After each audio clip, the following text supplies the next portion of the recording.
South India shopping మాల్లో block buster ఆషాఢం number 1 kilo sale. So అందరికీ నమస్కారం. ఈరోజు మనం ఒక హెచ్బి అఫెండర్ని పట్టుకోవడం జరిగింది. మన నాయుడుపేట పోలీసు డిఎస్పి చెంచుబాబు అట్లాగే మా సిఐ నాయుడుపేట బాబీ వీళ్ళ ఆధ్వర్యంలో ఒక చందక మణికంఠ అని చెప్పి తను పార్వతీపురం జిల్లా సంబంధించిన వ్యక్తి. మనకి తను దరిదాపు 14 కేసుల్లో ముద్దాయిగా ఉన్నాడు. మనకు ఇక్కడ తడ, శ్రీ సిటీ, నాయుడుపేట ఈ పరిసర ప్రాంతాల్లో మన దగ్గర కూడా ఒక 5 కేసెస్లో అతను ముద్దాయిగా, అంటే ఇప్పుడు ప్రస్తుతం మనం 5 కేసెస్ మనకు అతను కన్ఫెస్ చేశాడు. 5 కేసెస్ సంబంధించి కూడా మనము డిటెక్షన్ చేయడం జరిగింది. ఇతను మొన్న మనకు నాయుడుపేటలో అఫెన్స్ చేసిన తర్వాత ఇతను అఫెన్స్ చేసిన విధానము, ఈ వ్యవహారాన్ని బట్టి ఇతను అంటే ఫలానా అఫెండర్ అయింటాడని చెప్పి మనకు ఒక అవగాహన ఉండే. దానితోడు మా క్లూస్ టీం కూడా సీన్కి వెళ్ళి సీన్ అంతా అబ్జర్వ్ చేసిన తర్వాత మాకు అక్కడ వచ్చినటువంటి టెక్నికల్ కన్ఫర్మేషన్తో కూడా ఈ ముద్దాయి అని చెప్పి తెలిసిన తర్వాత ఇతని మీద టీం అంతా కూడా నాయుడుపేట ఇన్స్పెక్టర్, వాళ్ళ సబ్ ఇన్స్పెక్టర్, వాళ్ళ టీం అంతా కూడా కంటిన్యూస్గా అతని మీద వాచ్ పెట్టగా ఈరోజు మార్నింగ్ అవర్స్లో ఇతను గూడూరు లిమిట్స్లో చిల్లకూరు జంక్షన్ దగ్గర ఒక రూమ్లో ఉన్నాడని చెప్పి మనకి ఇన్ఫర్మేషన్ వస్తే వెళ్ళి పట్టుకోగా అతను మనకి ఈ 5 కేసెస్ కన్ఫెస్ చేస్తూ అతను ఈ ప్రాపర్టీ కూడా దరిదాపు 52 సవర్ల గోల్డ్ మొత్తం అంతా కలిపి ఒక 37 lakhs వర్త్ గోల్డ్ అది డిస్పోజ్ చేయడానికి ప్రయత్నం చేస్తున్నాడు. అతను అది ఆ పొజిషన్లో అతని నుంచి మనము గోల్డ్ కూడా రికవర్ చేయడం జరిగిందనమాట. సో ఇతని మీద ఆల్రెడీ ఒక సస్పెక్ట్ షీట్ కూడా ఉంది. అక్కడ మువ్వవారిపాలెం పోలీస్ స్టేషన్ లిమిట్స్లో సస్పెక్ట్ షీట్ కూడా ఉంది. సో ఇది చాలా చాలా మంచి వర్క్. యాక్చువల్లీ 37 lakhs మనకు కంప్లీట్గా ఇంటాక్ట్ రికవరీ చేయడం జరిగింది. సో ఇంత మంచి వర్క్ చేసినటువంటి మా డిఎస్పీ గారికి కానీ వాళ్ళ ఇన్స్పెక్టర్కి, ఆ టీం అందరికి కూడా నా ప్రత్యేకమైన అభినందనలు తెలియజేస్తున్నాను. అంటే అతని మీద అక్కడ సస్పెక్ట్ షీట్ ఉంది. మనకి ఇక్కడ పీడీ యాక్ట్ పెట్టాలంటే దానికి ఏమంటాము కొంత క్రైటీరియా ఉంది. అంటే అతను ఇక్కడ మన వాస్తవ్యుడు కాదు కదా, మనం దానికి సంబంధించి ఒక డాసియర్ షీట్ అయితే ఓపెన్ చేయాల్సింది. ఎందుకంటే ఇతను పలు చోట్ల దొంగతనాలు చేస్తున్నాడు కాబట్టి దానికి సంబంధించి ఒక డీసీ షీట్ ఒకటి ఓపెన్ చేద్దాం అన్న ప్రపోజల్ ఉంది. సో అది చేసి అతని మీద యాక్టివిటీస్ మీద నిఘా పెట్టే విధంగా చూస్తాను. లేదు, ఇతను సింగిల్ అఫెండరే. అతను ఒకడే చేస్తాడు అఫెన్సెస్. వస్తాడు అంటే ఇక్కడ రేణిగుంటలో కూడా అతను ఇక్కడ వాళ్ళ వైఫ్ వర్క్ చేస్తూ మనోడు ఇక్కడ వచ్చి రేణిగుంటలో రూమ్ తీసుకొని ఉండి వచ్చి చుట్టుపక్కల పరిసర ప్రాంతాల్లో ఎక్కడైతే ఈ లాక్డ్ హౌసెస్ ఉంటాయో చూసుకొని దాంట్లో అఫెన్స్ చేయడం జరుగుతుంది అనమాట. తను ఎక్కడో చిన్న లోకల్ కంపెనీలో చిన్న వర్క్ చేసుకుంటాను. సో కాబట్టి అది పరిస్థితి.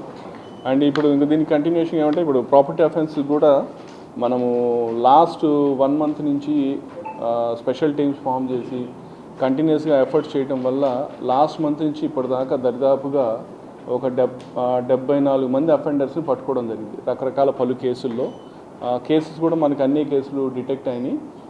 దరిదాపు ప్రాపర్టీ కూడా 75 లక్షల దాకా మనము రియలైజ్ చేయడం జరిగింది. సో లాస్ట్ 1.5 month కూడా మన ప్రాపర్టీ కేసెస్ డిటెక్షన్ మంచి వర్క్ జరిగింది తిరుపతి జిల్లాలో. అయితే మనం ఇంకొక చిన్న డ్రైవ్ కూడా టేకప్ చేస్తుంది. యాక్చువల్గా ఈ స్నాచర్స్ ఆ మధ్యకాలంలో మనకు స్నాచింగ్ అఫెన్సెస్ అయ్యాయి. సో కొంచెం ఈ స్నాచర్స్ మీద స్పెషల్ ఫోకస్ పెడదాం. అసలు తిరుపతి జిల్లాలో ఎంతమంది ఉన్నారు, చిత్తూరు, నెల్లూరులో ఎంతమంది ఉన్నారని చెప్పి తీస్తే దరిదాపు తిరుపతి జిల్లాలో 55 మంది, చిత్తూరులో ఒక దరిదాపు వాళ్ళు ఒక 15 నుంచి 20 మంది ఉన్నారు.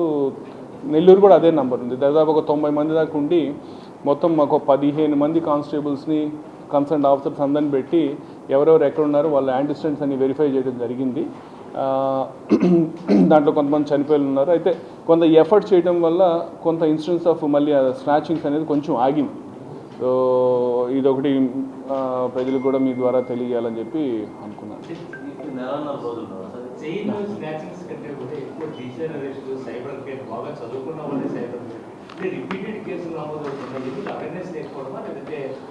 అవేర్నెస్ అయితే మన సైడ్ నుంచి అయితే మనం చాలా అవేర్నెస్ క్రియేట్ చేయడానికి పోస్టర్స్ క్రియేట్ చేస్తున్నాము.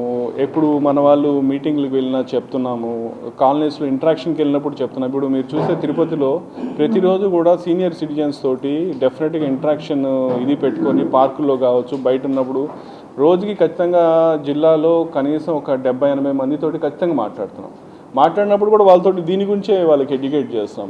అవేర్నెస్ అయితే బాగా సఫిషియెంట్గానే చేస్తాం. అట్లాగే ట్రాయ్ టెలికామ్ వాళ్ళు కూడా మనకు డైలర్ టోన్స్లో కూడా డిజిటల్ అరెస్ట్ గురించి మెన్షన్ చేస్తున్నారు. కానీ అయినా మరి ఏంటో తెలిసి కూడా తెలియని ఒక పరిస్థితిలో మరి ఎందుకు అంత భయానికి లోనయ్యి వాళ్ళు అవుతున్నారో చేస్తాం. బట్ అవేర్నెస్ అయితే మనం సఫిషియెంట్గానే చేస్తామని భావిస్తున్నాం. ఇంకా మరింత పెంచి ఇంకొంచెం చేస్తాము దాని గురించి. ఎన్ని అఫెన్సెస్ అయినాయి నా దగ్గర అయితే ప్రస్తుతానికి లేదు, బట్ నేనైతే మీకు ఇస్తాను అది ఎన్ని కేసెస్ అయినాయి ఏం కథ అనేది.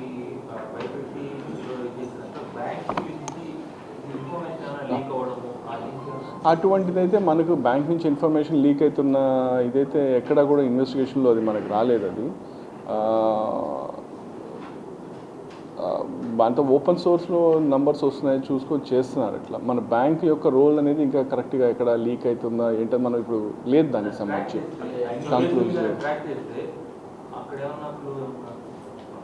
చేస్తున్నాం. అంటే ట్రాన్సాక్షన్ ఏమవుతుందంటే ఒక డిజిటల్ అరెస్ట్ దీంట్లో చాలా ఛాలెంజెస్ ఉన్నాయి. ఒక అఫెన్స్ జరిగితే ఒక అకౌంట్ నుంచి మల్టిపుల్ లేయర్స్లో మల్టిపుల్ అకౌంట్స్కి వెళ్ళిపోతాయి. ఒక అకౌంట్తో స్టార్ట్ అయిన ఇది 5 అకౌంట్లు ఫస్ట్ లేయర్లో ఉంటే అక్కడి నుంచి 200-300 అకౌంట్కి వెళ్ళిపోతాయి బెనిఫిషరీస్కి. సో మనకి ఈ ట్రైల్ అంతా కూడా మనం ఇన్వెస్టిగేట్ చేయడం కూడా కొంత ఛాలెంజింగ్ టాస్క్. అంటే చాలా డీటెయిల్డ్గా చాలా ప్రాసెస్ చేస్తే కానీ వాళ్ళు అంతా కూడా డిఫరెంట్ స్టేట్స్లో ఉంటారు. మొన్న ఒక కేసు అయింది, దాంట్లో బెనిఫిషరీస్ చూస్తే మహారాష్ట్ర, కేరళ, మధ్యప్రదేశ్, రాజస్థాన్ ఇట్లా ఇన్ని ప్లేసెస్ పోతున్నాయి. సో ఇవన్నీ కూడా మనం వాళ్ళని ఐడెంటిఫై చేయడం, వాళ్ళు ఇవన్నీ చేయడం అనేది టైం టేకింగ్ ప్రాసెస్. బట్ చేస్తాం, కొన్ని కేసులు డిటెక్ట్ అవుతున్నాయి కూడా చేస్తాము. ఇంకో కేసులో కూడా మనం కూడా ఎఫర్ట్స్ చేస్తున్నాము దాంట్లో డెఫినెట్గా. నిజంగా ఇదంతటికి కూడా సెపరేట్గా ఒక వర్టికల్ పెట్టుకొని, అంటే ఆల్రెడీ ఒకటి I4C అని ఒకటి ఉంది మనకు. అది అన్ని స్టేట్స్లో ఉన్న ఆఫీసర్ తోటి, అంటే మన CIDలో కావచ్చు అన్ని ఏజెన్సీస్తో కూడా కోఆర్డినేషన్లో ఉండి చేస్తారు. బట్ దానికి ఇంకా సెపరేట్ వర్టికల్ ఉండి ఉంటే బాగుంటుంది. నిజంగా ప్రస్తుతం ఉన్నటువంటి సమాజం దేనికి ప్రయారిటీ ఇస్తుంది? ఆర్థిక సంబంధాల చుట్టూ మాత్రమే తిరుగుతోంది. మళ్ళీ ఎన్నికలంగానే చాలా విరక్తి కలుగుతాను. మంచి అనిపిస్తుంది కదా, లేడీస్ కూడా ఛాలెంజింగ్ జాబ్స్ చేసినప్పుడు చాలా బాగుంటది. ఫుడ్ డెలివరీ ఇవ్వటానికి వెళ్ళినటువంటి డెలివరీ బాయ్ అనిల్ పై కళ్ళ ముందు